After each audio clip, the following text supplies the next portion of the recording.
Here is a quick recap. So far we've seen kidnapping is not allowed. It's really hard to get slaves without kidnapping them first. And since there is no slave trade master involved, the slave, whether Hebrew or foreigner, is getting the money himself. I'm glad we clarified that. And now let's look at whether these foreign slaves had any rights. To get the right answer, let's look at who these people are. Well, these are people who came from other nations and settled in Israel long-term or short-term. What probably happened was that these foreigners immigrated to Israel for whatever reason. Maybe they even ran away from their own country because of harsh treatment.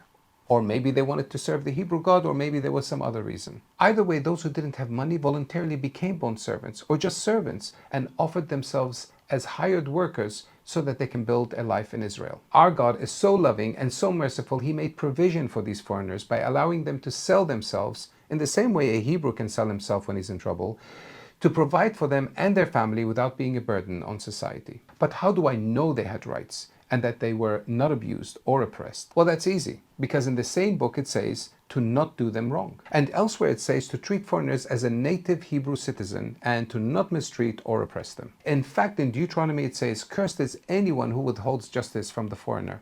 You are to love them as yourself, feed them and clothe them." And there are plenty more verses like that in the Bible. But the verse I find most fascinating is found only 9 verses earlier in Leviticus chapter 25.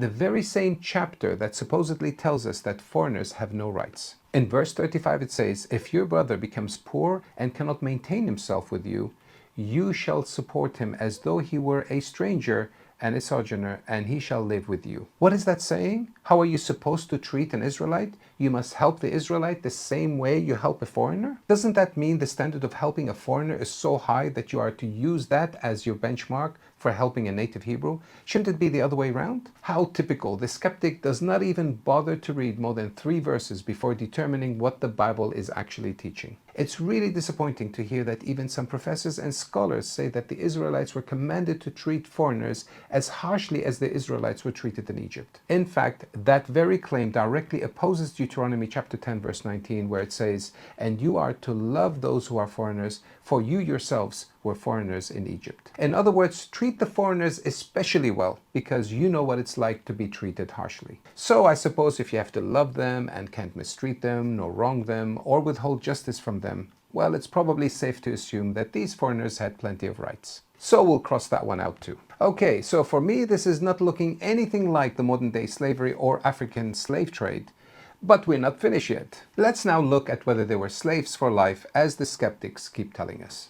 I hope you're enjoying this topic on slavery, covering both Old and New Testament. This study comes in 9 parts, which we are releasing weekly. If you don't want to wait that long or want everything in one video, then please go to our product page and download it from there. The link is in the description. This download comes with everything, a full PowerPoint presentation with all the references, and each slide has the full script. You can use it to expand your own study, or you can change, add, or remove any parts you want to help you deliver the message to your own study group. Although downloading this product is not free, by paying for it, you'll be supporting our ministry to produce more videos like this to help you and encourage you to fulfill the Great Commission.